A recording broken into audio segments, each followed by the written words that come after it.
آیا جہاں پر معاویہ اور یزید کا باپ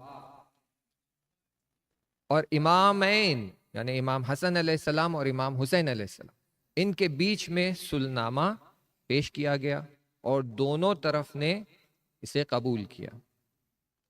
اس کی جزیات کو میں آپ کی خدمت میں پیش کر چکا ہوں کہ کس طرح یہ صلح نامہ لوگوں کے بیچ میں لایا گیا, کیوں لایا گیا, کیوں اسے چھپا کر نہیں رکھا, بہت ہی مختصر انداز میں, تاکہ لوگوں کو پتا چل جائے کہ صلح نامے میں کیا لکھا ہوا ہے, تاکہ کل جب اس کی شرطوں کو باطل کیا جائے گا اور اس کی شرطوں کو جو توڑنا چاہتا ہے وہ ان شرطوں کو توڑے گا تو لوگوں کی نظر میں اس کے چہرے سے نقاب اتر جائے.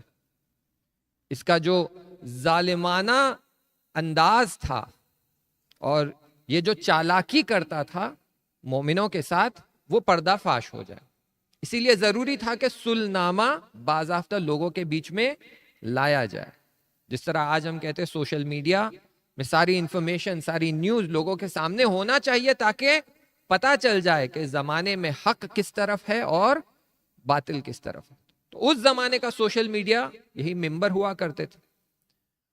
تو کوفے میں لوگ جمع ہوئے, باضابطہ امام حسن علیہ السلام اپنے لشکر کے ٹکڑی کے ساتھ وہاں پہنچے, یزید کا باپ بھی وہاں پہنچا اور دونوں نے صلح نامے کو لوگوں کے بیچ میں باضابطہ بیان کیا. پھر سازشیں کی گئی اور اس شرائط میں سے سب سے پہلی شرط جو وہ چاہتا تھا کہ میں اسے ناقص کروں, اسے توڑ دوں, وہ تھا میرے بعد جو شخص خلیفہ بننے والا ہے میں اسے راستے سے ہٹا دوں. دلیل بھی ہم نے کل اشارہ کر دیا کہ وہ چاہتا تھا کہ خلافت ارثی بن جائے, کہ میرے خاندان میں باقی رہ جائے اور بنو امیہ میں ہی چلتی رہے. عزیزو, اس سے پہلے کہ میں مطلب کو آگے بڑھاؤں, سمجھ لیجئے, پلیز جان لیجئے کہ یہ بحث تاریخ کی بحث ہے اور تاریخ بہت پیچیدہ ہوتی ہے, بہت کمپلیکس ہوتی ہے. کیوں کمپلیکس ہوتی ہے؟ کیونکہ مورخین, ہسٹورینز جو تاریخ لکھتے ہیں وہ بہت کم ایسے ہوتے ہیں جو نیوٹرل سٹینس لے کر تاریخ کو جیسے ہے ویسے بیان کرتے ہیں, تاریخ کو بالکل حقیقی حالت میں بیان کرتے ہیں. بہت کم ہسٹورینز ہیں. آپ اپنی کنٹری کی تاریخ دیکھ لیجئے, آپ انڈیا کی تاریخ دیکھ لیجئے, پاکستان کی تاریخ دیکھ لیجئے.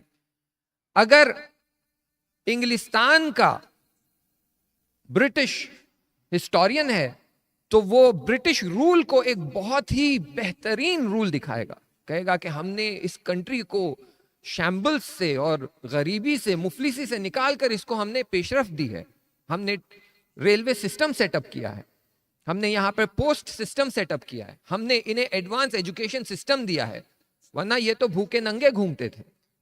اس طرح سے وہ پریزنٹ کرتے ہیں. اور خود اس کنٹری کے جو پیٹریوٹس ہیں وہ جب آ کر تاریخ کو پریزنٹ کرتے تو وہ کہتے یہ تو ہم پر ظلم کر رہے تھے, یہ تو ہمارا سارا خزانہ لوٹ کر لے گئے, انہوں نے ہمارے نوجوانوں کو قتل کر دیا, انہوں نے آرگنائزڈ فیمنز رکھے کہ لاکھوں کی تعداد میں لوگ مر گئے. اب جب دونوں تاریخیں آپ سامنے رکھیں گے تو آپ کہیں گے کون سچ ہے اور کون جھوٹا, کون حق ہے اور کون باطل. تو اسی لیے تاریخ کی کتابیں جو ہے, یہ تو میں آپ سے 100 سال 200 سال پہلے کی تاریخ کی بات کر رہا ہوں کہ یہ خود جب کتابیں ہمارے سامنے آتی ہیں تو لوگ پریشان ہو جاتے ہیں کہ کس کو مانے, کون سچ ہے کون, اور ہم کون سی تاریخ کی بات کر رہے ہیں جو 1400 سال پہلے گزر چکی, کہ مورخین نے, ہسٹورینز نے آ کر تاریخ لکھا ہے اور ہر کسی نے اس میں یا تو اپنی تحلیل کو اضافہ کیا ہے یا اپنے پرسپیکٹو سے لکھ رہے ہیں. دشمن کی طرف سے بھی تاریخ لکھی جا رہی ہے, اہل البیت کی طرف سے بھی تاریخ لکھی جا رہی ہے, اصحاب بھی تاریخ بیان کر رہے ہیں. تو کئی جگہ پر آپ کو ملے گا کہ بہت ساری انفارمیشن بہت دقیق اور پریسائز نہیں ہے. کہیں آپ کو ملے گا یہ ہوا اور بالکل وہی ماجرا آپ کو کہیں اور ملے گا کہ ایسا نہیں ایسا ہوا ہے, اور یہ کسی حد تک صحیح بھی ہے. کیونکہ خود اس زمانے میں لوگوں کے لیے کلیئر نہیں تھا.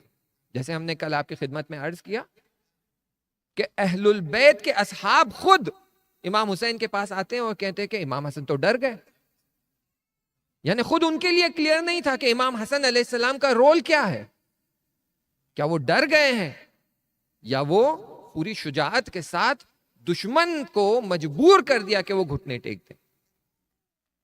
تو اسی لیے کچھ لکھتے ہیں کہ امام ڈر گئے, وہ مجبور ہو کے انہوں نے صلح پر سائن کر دیا. اور دوسری طرف سے جو بصیرت رکھتے ہیں وہ کہتے ہیں نہیں, دشمن کو مجبور کر دیا کہ وہ گھٹنے ٹیک.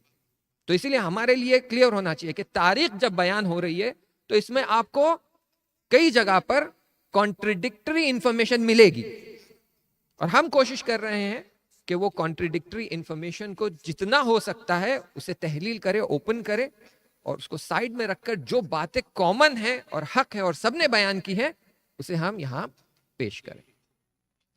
تو بحث کو آگے بڑھاتے ہوئے کہ ہم معمولاً جو مجالس میں سنتے ہیں, مخصوصاً مصائب میں سنتے ہیں کہ امام حسین علیہ السلام کو کوفیوں نے خط لکھا, مہماں بلا کر مارا ہے, مہماں بلا کر پیاسا رکھا ہے اور مارا ہے. تو یہ خط جو لکھے گئے ہیں یہ یزید کے باپ کے مرنے کے بعد نہیں لکھے گئے, یہ تو امام حسن علیہ السلام کی شہادت کے فوراً بعد خط آنا شروع ہو گئے تھے. جیسے ہی خبر پہنچی کہ امام حسن کو شہید کر دیا گیا, کوفے میں لوگ سلیمان ابن سورت کے گھر پر جمع ہو گئے, اور ان میں بڑے بزرگان تھے وہاں کے, مختار بھی موجود تھے, ہانی بھی موجود تھے, اور ان سب نے مل کر ایک لیٹر لکھا امام حسین علیہ السلام کو باضابطہ نام کے ساتھ کہ مولا یہ لیٹر ہم لکھ رہے ہیں, اور سب نے اپنا نام لکھا, سلیمان ابن سرد, ہانی, مختار, فلانی فلانی, جو بزرگان تھے.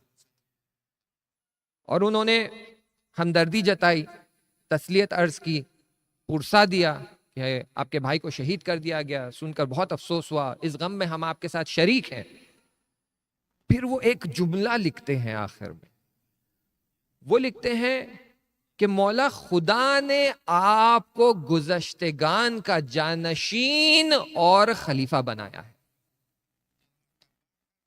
دیکھیے لیٹر میں ایک جملہ لکھا جا رہا ہے لیکن اس میں بہت مطلب چھپا ہوا ہے. کیا کہہ رہے ہیں کہ جو گزشتگان ہے ان کا جانشین ہے آپ, اور خلیفہ بھی ہے. یعنی اگر امام حسن علیہ السلام کو شہید کر دیا گیا تو آپ ان کے جانشین ہیں, یعنی آپ ان کی جگہ امام ہیں, ہم آپ کو امام مانتے ہیں, اور آپ ان کے بعد خلیفہ بھی ہے. یعنی یہ کہ جس طرح مولانا نے انگلش مجلس میں سمجھایا, خلیفہ یعنی سکسیسر ہونا, یعنی وہی منصب کو, وہی پوزیشن کو آپ اب ہولڈ کرتے ہیں. اور یہ بہت ہی دبے انداز میں کہا جا رہا ہے کہ ہم اس زمانے کے خلیفہ کو ریجیکٹ کرتے ہیں. کلیئر نہیں کہا جا رہا ہے. کیوں؟ کیونکہ کہیں یہ خط دشمن کے ہاتھ لگ جائے تو یہ ٹریچری اور ٹریزن کے نام پر ان کو فوراً پکڑ لیا جائے گا اور قتل کر دیا جائے گا. امام خط پڑھتے ہیں, امام کو بات سمجھ آ جاتی ہے, اور امام جواب میں لکھتے ہیں. دیکھیں یہ جو ایکسچینج آف کانورزیشن ہے بہت امپورٹنٹ ہے. یہ آج ہم کیونکہ یہ سارے ماحول کو نہیں سمجھتے ہیں تو ہمارا پرسپشن جو بنتا ہے اہل البیت کو لے کر اس میں کئی نقائص ہیں. تو امام لیٹر لکھ رہے ہیں. لیٹر میں کیا لکھتے ہیں؟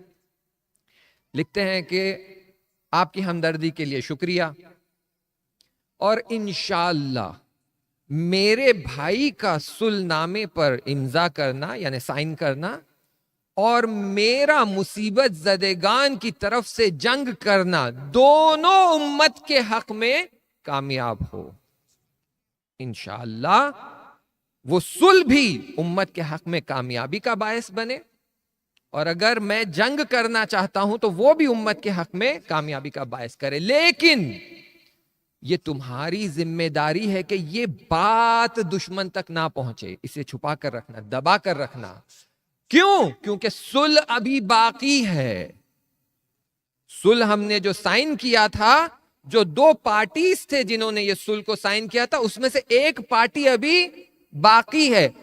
باضابطہ بڑے واضح اور کلیئر انداز میں لکھتے ہیں، کوئی حرکت نہ کرنا، جہاں ہو وہیں بیٹھے رہنا، جب وہ دنیا سے چلا جائے گا تب میں اپنی نظر کا اظہار کروں گا.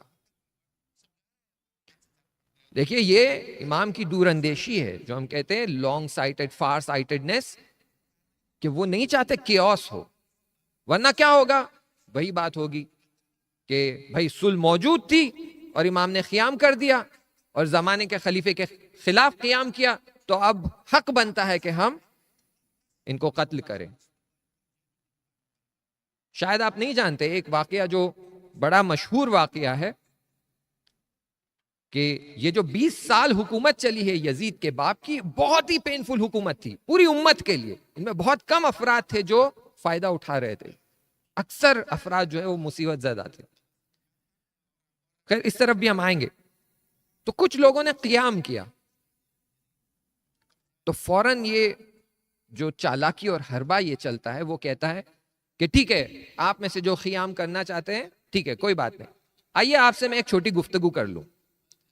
پہلا سوال، یہ جو میں خلیفہ بنا ہوا ہوں، کیا یہ میں خدا کی مرضی سے خلیفہ بنا ہوں یا خدا کی مرضی کے خلاف خلیفہ بنا ہوں؟ اگر آپ کہتے ہیں خدا کی مرضی سے ہٹ کر، تو آپ یہ کہہ رہے ہیں کہ میرے اندر اتنی قدرت ہے کہ خدا کی مرضی کے اوپر میری مرضی چل جائے اور میں خلیفہ بن جاؤں. آپ نے کفر کیا، آپ واجب القتل ہیں. دوسرا سوال، اور اگر آپ کہتے ہیں کہ ہاں میں خدا کی مرضی سے خلیفہ بنا ہوں، تو یہ جو قیام آپ کر رہے ہیں وہ خدا کی مرضی کے خلاف آپ قیام کر رہے ہیں، اور جو خدا کے سامنے کھڑا ہو جاتا ہے وہ بھی کافر ہے، وہ بھی واجب القتل ہے. تو دونوں حالت میں تمہیں واجب القتل قرار دیا جائے گا اور ہم تمہیں قتل کر دیں. آپ کو کیا لگ رہا ہے اتنی سنگینی، اتنی کلنگز اور میسکر کے بعد لوگ کیوں نہیں اٹھ رہے تھے؟ کیونکہ اس نے لوگوں کو ایسی مشکل میں ڈال دیا، یہ کہتے ہوئے کہ تم میں سے کوئی بھی کھڑا ہوگا تو میں واجب القتل قرار دے دوں گا. اور اس پر تو یہاں امام سمجھ گئے تھے یہ چالاکی، تو اس لیے وہ کہتے تم بیٹھے رہنا، کچھ مت کرنا، صبر کرو. دیکھیے اس لیے میں نے جو آیت پڑھی ہے واللہ یحب الصابرین، اس میں یہاں مومنین کو بھی صبر کرنا تھا، اہل البیت کو بھی صبر کرنا تھا، سختیوں کو جھیلتے ہوئے اس صحیح اسٹریٹجی سے آگے بڑھنا تھا. تو امام نے کیا لکھا جواب میں؟ لکھا کہ رک جاؤ، صبر کرو، ابھی کوئی قدم مت اٹھانا. اچھا، اب آپ کی توجہ رہے کہ صلح نامہ ہم نے جو کل ڈسکس کیا تھا، اس میں ایک بہت بڑا اور امپورٹنٹ کلوز یہ تھا کہ ہمارے شیعوں کو مت ستانا. اور یہ میں نے آپ کو بتا دیا کہ کیسی چالاکی اس نے چلی. اب یہ شرط جو تھی اسے یہ بار بار توڑتا تھا، یہ ڈھونڈ ڈھونڈ کر پیغمبر کے اصحاب کو ڈھونڈ کر نکالتا تھا، اور بے بنیاد وجہوں سے یا انہیں جلا وطن کر دیتا، ایگزائل کر دیتا، یا انہیں زندان میں ڈال دیتا، یا شہر کے باہر لے جا کر قتل کر دیتا. ان میں سے 2 بڑی ہستیاں، ایک ہے حجر ابن ادی کندی، کہ ان کو بے بنیاد اور کوئی کیس نہیں بنتا، لیکن بے بنیاد کیس بنا کر ان کو اور ان کے دوستوں کو اریسٹ کر لیا گیا اور دمشق بھیج دیا گیا. لوگوں سے کہا کہ نہیں، ہم یہ یہاں پر شرارت کر رہے ہیں، ہم انہیں دمشق بھیج رہے ہیں تاکہ یہاں پر شرارت نہ ہو. اب دمشق جو ہے وہ سارے دوسرے اسٹیٹ سے ان سے کیونکہ دور ہے، تو نیوز بہت آہستہ، دھیرے، سلولی پہنچتی ہے، اور وہاں لے جا کر جناب حجر کو اور ان کے سارے دوستوں کو قتل کر دیا. جب یہ خبر پہنچی امت مسلمہ میں، تو سب کے اندر ایک بہت شدید غصے اور نفرت کی لہر دوڑ گئی کہ تم نے پیغمبر کے بڑے اصحابی کو قتل کر دیا اور ان کے دوستوں کو قتل کر دیا. اور ایک ٹکڑی بڑی امت مسلمہ میں سے یزید کے باپ سے ہٹ کر امام حسین کی طرف مائل ہونا شروع ہو گئی تھی، کہ ان کی طرف آنے لگے. یہ خبر اتنی بڑی تھی، اتنی سخت تھی کہ خود یزید کا باپ نہیں سمجھ پا رہا تھا میں اسے کیسے ہینڈل کروں، اس بات کو کیسے دباؤں.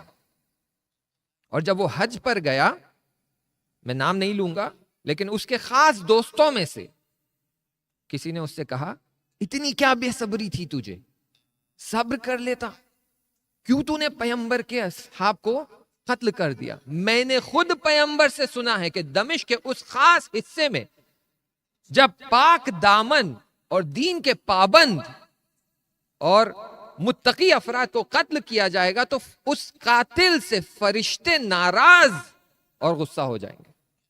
اور یہ حدیث معروف تھی، تو سب کو پتا چل گیا کہ یہ ایسا شخص ہے جس سے فرشتے ناراض ہو چکے ہیں.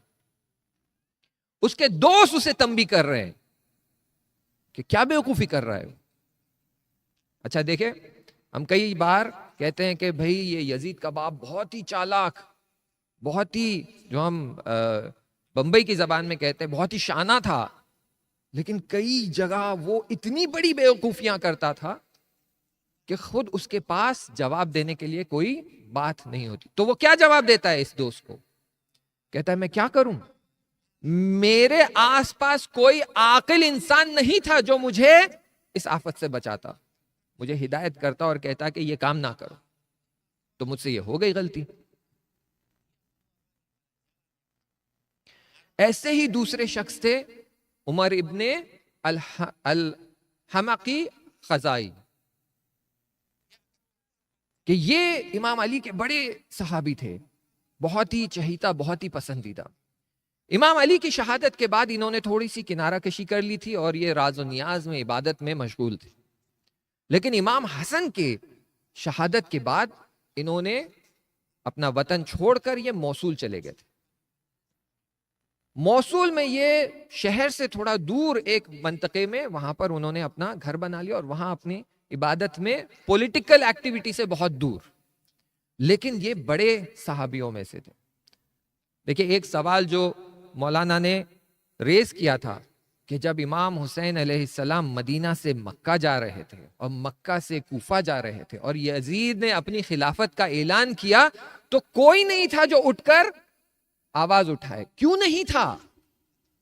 اس لیے نہیں کہ لوگ چپ بیٹھے ہوئے تھے، ڈر گئے تھے، خاموش تھے. وہ تھے کچھ لوگ، لیکن جو حق پرست لوگ تھے ان کو مٹا دیا گیا تھا.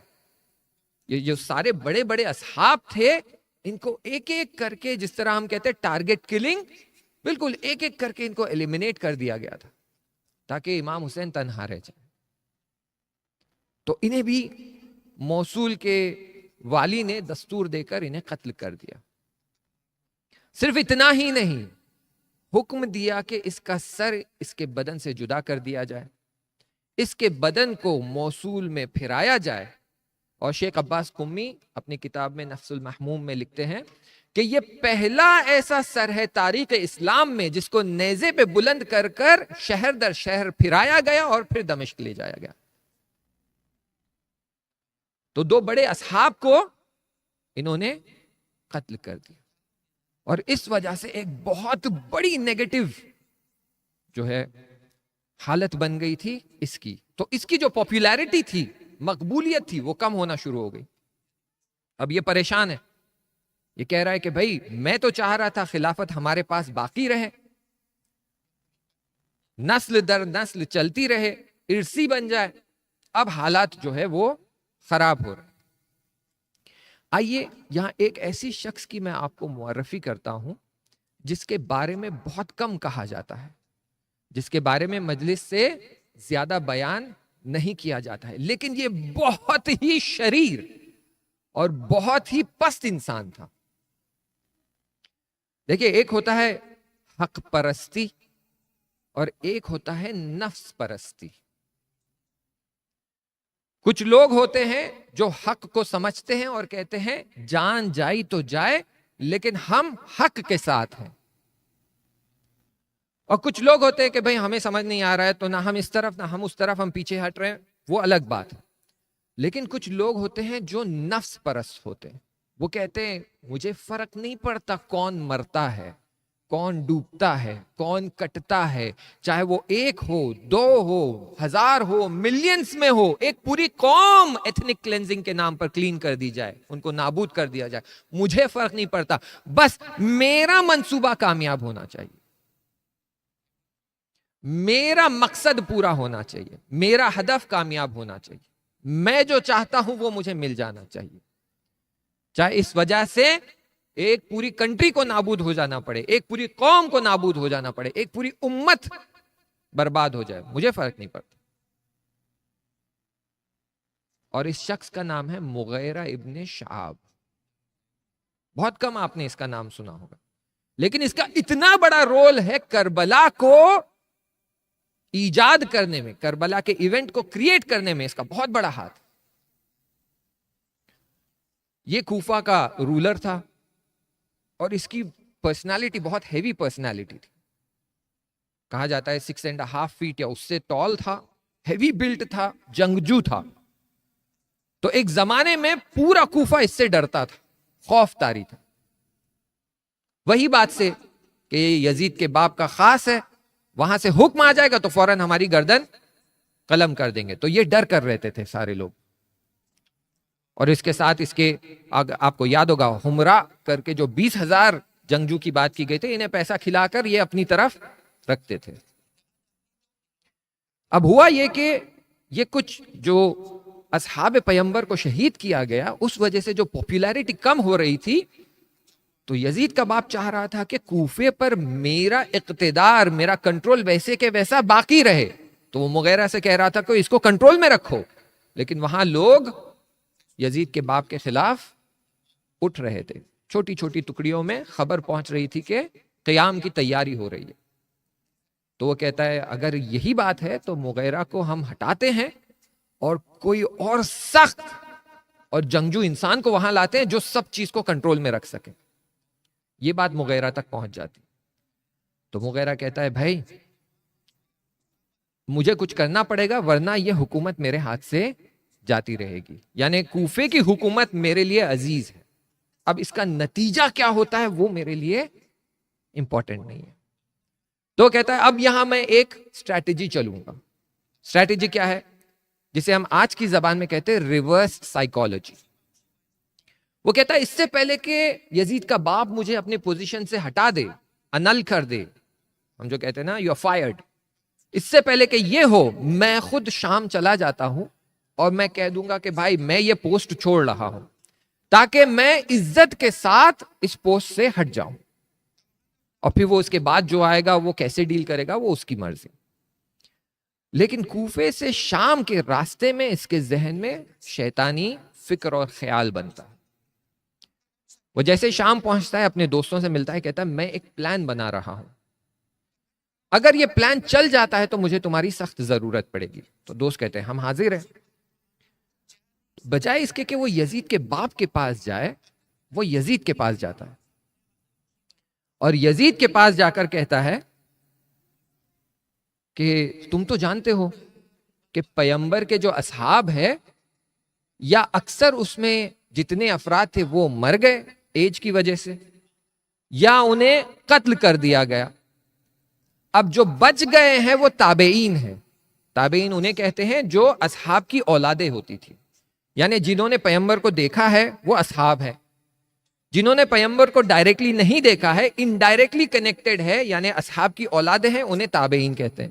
کہتا ہے تم تابعین میں سے ہو، اصحاب کی اولادوں میں سے ہو، اور ابھی جتنے لوگ باقی ہے تابعین میں تم سب سے زیادہ افضل ہو، تمہاری نالج، تمہاری پولیٹیکل انڈرسٹینڈنگ، تمہاری سیاست، تمہارا اقتدار یہ سب سے اعلیٰ ہے۔ میں یہ نہیں سمجھ پا رہا ہوں کہ تمہارا باپ تمہارے نام پر بیعت کیوں نہیں لے رہا۔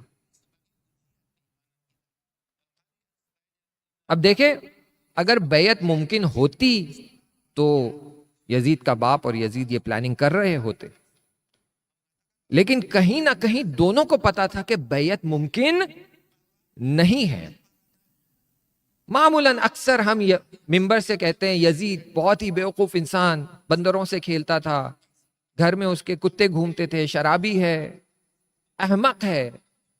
عزیزو اتنا بھی احمق نہیں تھا وہ، تھوڑا آپ لاجیکلی سوچئے، یزید کا باپ چاہ رہا ہے خلافت ہماری نسلوں میں چلتے رہے، تو کیا وہ اپنے بعد آنے والے سکسیسر کو پولیٹیکلی تیار کرے گا یا نہیں کرے گا؟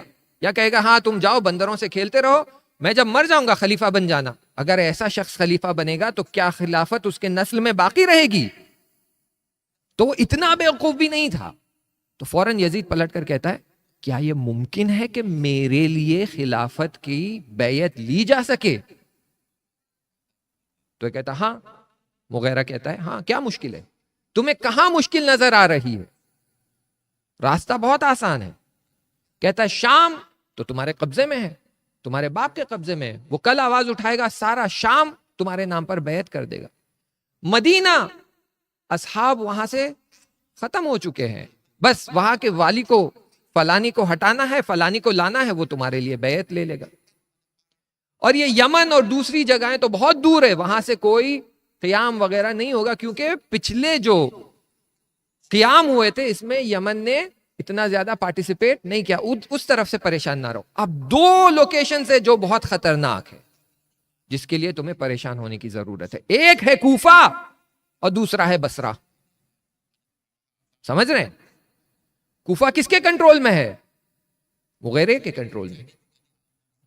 بصرے میں کس کے دوست بیٹھے ہوئے؟ اس کے دوست بیٹھے ہوئے. تو یہ کہتا تمہیں کوفے اور بصرے کی ٹینشن لینے کی کوئی ضرورت نہیں ہے. شام تمہارے کنٹرول میں ہے، مدینہ میں تم نیا والی بھیج دیں گے، وہ تمہارے کنٹرول میں آ جائے گا. کوفے کی بیعت لینے کی گارنٹی میری، اور اگر کوفہ بیعت کر دے گا تو بصرہ اس کے پیچھے پیچھے چلا آئے گا. جب کوفہ تمہارے ساتھ ہے، بصرہ تمہارے ساتھ ہے، شام تمہارے ساتھ ہے، مدینہ تمہارے ساتھ ہے، تو پھر کسی میں ہمت نہیں ہوگی کہ وہ تمہارے خلاف قیام کر سکے. ماحول سمجھ رہے ہیں آپ؟ کیوں امام حسین تنہا رہ گئے؟ وہ ایسے ہی تنہا نہیں رہ گئے. کیوں لوگوں نے ساتھ چھوڑا؟ ماحول پولیٹیکلی بہت ٹینس تھا. تو یزید کہتا ہے ہاں تمہاری اسٹریٹجی تو بڑی انٹرسٹنگ لگ رہی ہے، پاسبل بھی لگ رہی ہے. فوراً وہ دوڑے دوڑے اپنے باپ کے پاس جاتا ہے، کہتا ہے دیکھو مغیرہ آیا ہے، اس نے یہ اسٹریٹجی بنائی ہے. تو وہ بھی سوچتا ہے، کہتا ہاں لگ رہا ہے کہ ہم کامیاب ہو جائیں گے. کہتا بلاؤ اسے.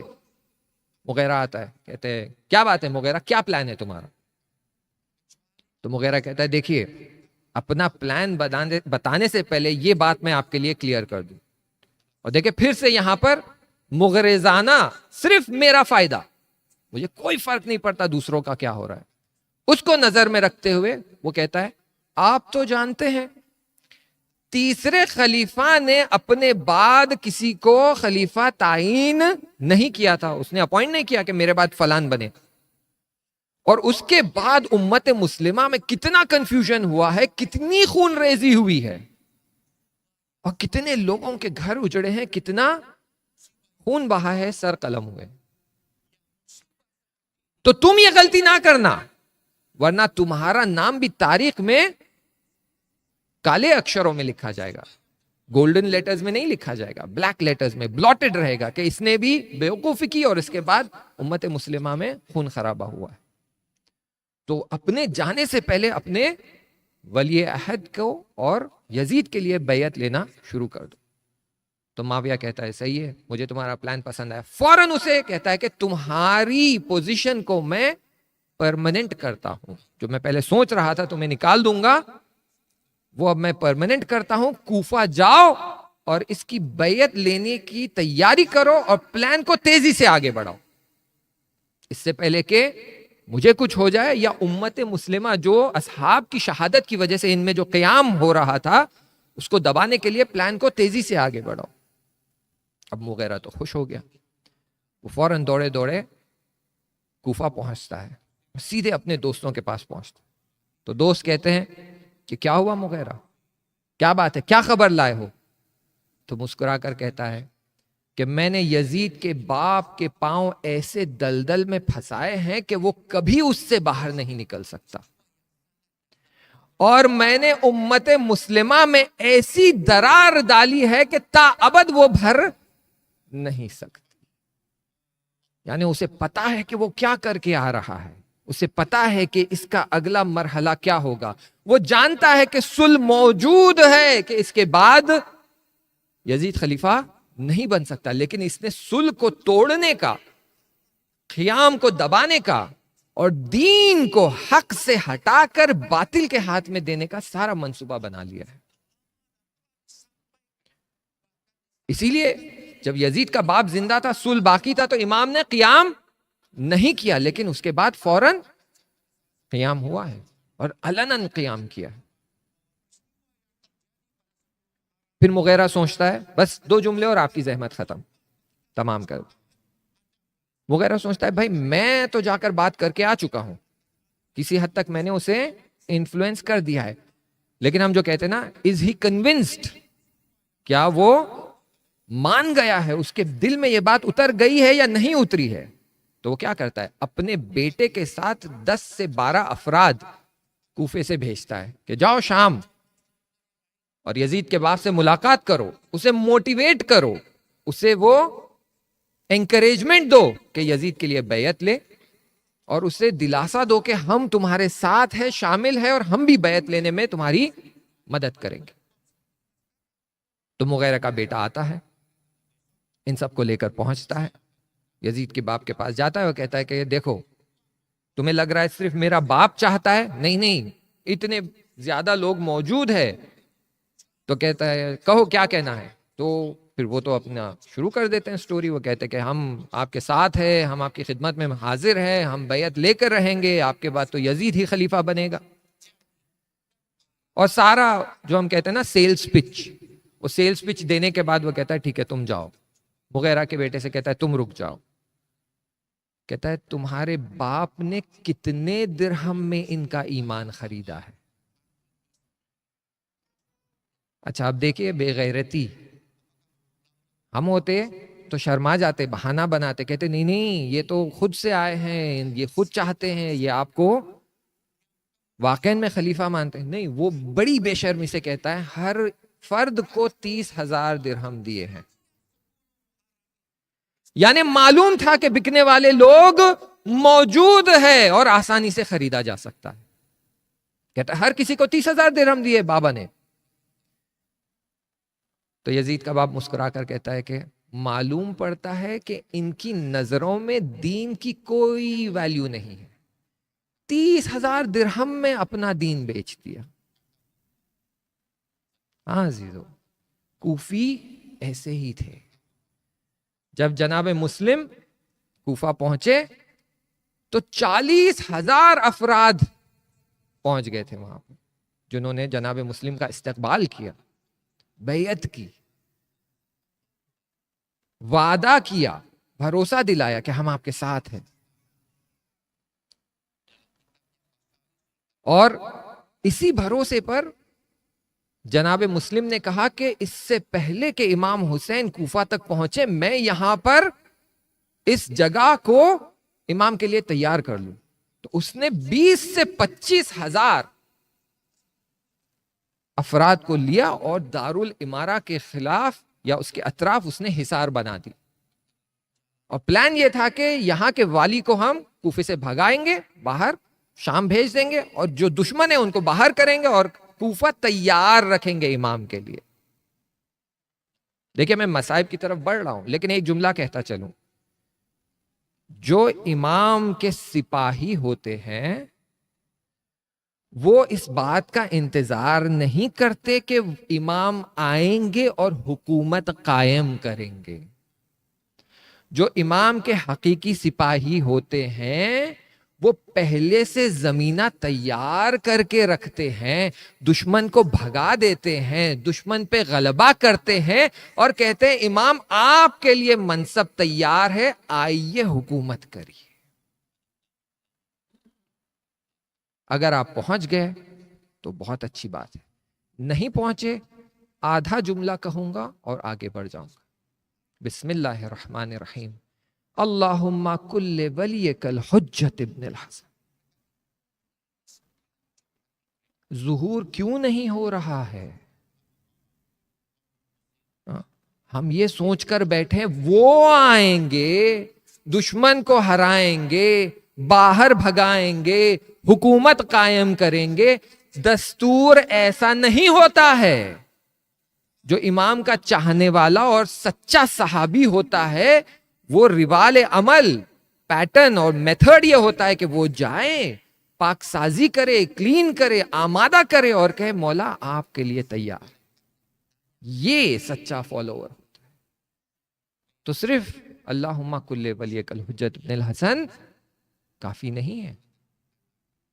تو جناب مسلم 20,000 سپاہی 25,000 سپاہی کو لے کر دارالامارہ کے اطراف, اور جب دیکھا کہ حالت کنٹرول میں ہے تو دل میں ایک تسلی ہوئی اور ایک لیٹر لکھا امام حسین علیہ السلام کہ مولا کوفہ آپ کے لیے تیار ہے, دارالامارہ کو ہم نے گھیر لیا ہے, لوگ آپ کے لیے تیار بیٹھے ہوئے ہیں. 18,000 سے 40,000 لوگ, خود 12,000 لیٹر بھیجے گئے تھے امام کو کہ 18,000 لوگ آپ کے لیے تیار ہیں, مولا آ جائیے. اب یہاں ایک واقعہ ہوتا ہے کہ فوراً یہاں سے لیٹر پہنچتا ہے شام, اور شام سے عبید اللہ ابن زیاد کو کوفہ بھیجا جاتا ہے. بس عبید اللہ ابن زیاد کا آنا تھا اور پھر کوفیوں نے اپنا اصلی رنگ دکھا دیا. جسے خرید سکتا تھا کوڑیوں کے دام پر ان کا ایمان خرید لیا, جسے خرید نہیں سکتا تھا اسے ڈرا کر دھمکا کر دور بھگا دیا. حالات یہ ہوئے کہ کہاں مسلم کو پتا تھا کہ میں خط بھیجوں گا, قاصد خط لے کر جائے گا اور 2-3 دن میں کوفے کی حالت ایسی بدل جائے گی کہ میرے ساتھ کوئی نہیں رہے گا. اب مسلم تک و تنہا کوفے میں رہ گئے. پہلے ہانی کے گھر میں تھے, ہانی کو اریسٹ کیا گیا, انہیں بھی شہید کر دیا گیا. تو اب ہانی کا گھر بھی جناب مسلم کے لیے امن کی جگہ نہیں ہے. آپ سوچتے ہوں گے یہ کیا مختار ہے, ہانی ہے, تو پھر کیوں جناب مسلم تنہا رہ گئے؟ اس لیے تنہا رہ گئے کیونکہ انہیں اریسٹ کر لیا گیا تھا, ہانی کو شہید کر لیا گیا تھا. ہاں عزیزو, تو اب جناب مسلم تک و تنہا کوفے میں اپنے گھوڑے پر سوار, صبح سے پریشان, ان کے پیچھے دولت کے حکومت کے سپاہی لگے ہوئے ڈھونڈ رہے ہیں. جناب مسلم کبھی اس کوچے میں جاتے ہیں, کوئی ان کی مدد کرنے والا نہیں, کبھی اس کوچے میں جاتے ہیں, وہاں بھی کوئی مدد کرنے والا نہیں.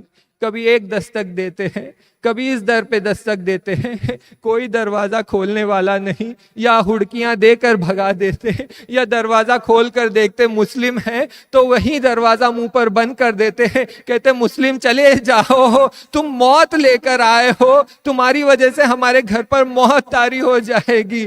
بیچارے مسلم ابن عقیل دور گھومتے گھومتے کوفے کے کوچے گلیوں میں ایک مقام پر آتے ہیں, تھک جاتے ہیں, چاہتے ہیں آرام کریں. ایک گھر پر دستک لگایا, ایک خاتون نے دروازہ کھولا تو درخواست کی, اے خاتون, اے مومنہ, تھوڑا پانی مل سکتا ہے؟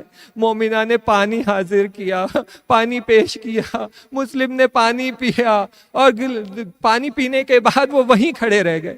تو یہ خاتون, یہ مومنہ جو طوعہ ہے, وہ کہتی ہے کون ہو تم؟ کیا تم نہیں جانتے کوفہ امن نہ رہا؟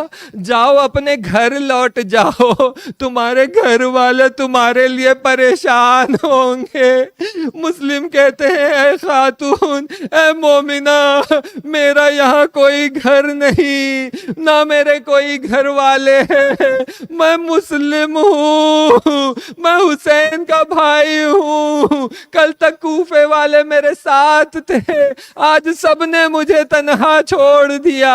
ہاں عزیزو, بات والی تک پہنچ جاتی ہے, سپاہی حاضر ہو جاتے ہیں, مسلم کو للکارتے ہیں, مسلم باہر آ جاؤ. مسلم نے جنگی لباس پہن لیا, کہتے ہیں ہم دشمن سے کبھی بھاگتے نہیں, باہر آتے ہیں, جنگ ہوتی ہے. 20 سے 40 سپاہیوں نے مسلم پر غلبہ کر دیا, دندان مبارک کو شہید کر دیا, ہاتھ باندھ کر دارالامارہ لے جاتے ہیں. عبید اللہ پوچھتا ہے مسلم کیا چاہتے ہو؟ تو مسلم کہتے ہیں کوفیوں نے خط لکھ کر مولا کو بلایا ہے, کوفیوں نے مولا سے درخواست کی ہے آ جائے. پھر ایک لمحے کے لیے مسلم خاموش ہو جاتے ہیں، وہ دائنے نگاہ کرتے ہیں، وہ بائیں نگاہ کرتے ہیں۔ میں پوچھوں گا مسلم کیا ڈھونڈ رہے ہو؟ مسلم کہیں گے میں ایک وفادار شخص ڈھونڈ رہا ہوں، ایک ایسے کو ڈھونڈ رہا ہوں جو میرا پیام میرے مولا کو پہنچا دے۔ مولا کوفہ نہ آنا، مولا کوفہ امن کی جگہ نہیں رہی، مولا کوفیوں نے دغا کی ہے۔ عبید اللہ نے حکم صادر کیا، جاری کیا، کہا دارالامارہ کی چھت پر لے جاؤ، سر قلم کر دینا، بدن کو نیچے پھینک دینا۔ سپاہیوں نے مسلم ابن عقیل کو چھت پر لے گئے۔ مسلم ابن عقیل نے ایک نگاہ مکہ کی طرف کی، آنکھوں سے اشک جاری ہو گئے، رونے لگے۔ لئی تانا مارتا ہوا کہتا کیا ہوا مسلم، موت سے ڈر گئے، آنسو بہا رہے ہو، معافی مانگنا چاہتے ہو؟ مسلم کہتے ہیں میں اپنے بھائی حسین پر رو رہا ہوں، حسین کوفے کی طرف آ رہے ہیں۔ پھر ایک جملہ کہتے ہیں میرے بھائی کے ساتھ زہرا کی بیٹیاں ہیں، میرے بھائی کے ساتھ ننھا علی اصغر ہے، اونا محمد ہے، میرا بھتیجا قاسم ہے، امان ہو زہرا کی چادر، کوفیوں نے دغا کر دیا۔ الا لعنت اللہ علی القوم الظالمین۔ خدایا پروردگارا، اس عزاداری کے حق میں تیری بارگاہ میں دعا کرتے ہیں، اس خاص ایام کی بدولت ہمارے گناہان کبیرہ اور صغیرہ کو بخش دے، ہمارے تمام مشکلات کو برطرف کر، ہم سے تمام مشکلات اور بلاؤں کو دور فرما، جو مریض ہے انہیں شفا عطا فرما، جو مقروض ہیں ان کے قرض عطا فرما، جو بیمار ہے انہیں شفا عطا فرما اور طول عمر عطا فرما، جو بے اولاد ہے انہیں اولاد عطا فرما۔ ہمارے مراجع اکرام آیت اللہ خامنئی، آیت اللہ سستانی، آیت اللہ مکارم شیرازی و دیگر مراجع اکرام، ان سب کی جان مال عزت و آبرو کی حفاظت فرما۔ پروردگارا تیری بارگاہ میں بحق امام حسین علیہ السلام، بحق امام حسین علیہ السلام، امام زمانہ کے ظہور میں تعجیل فرما۔ بسم اللہ الرحمن الرحیم۔ اللہم کل ولیک الحجۃ ابن الحسن صلواتک علیہ وعلی آبائہ فی ہذہ الساعۃ وفی کل ساعہ ولیا وحافظا وقائدا وناصرا ودلیلا وعینا حتی تسکنہ ارضک طوعا وتمتعہ فیہا طویلا برحمتک یا ارحم الراحمین۔ ماتم حسین۔ ابن ملجم نے کیا سجدے میں وار، ہاتھ پہلو پر رکھے یا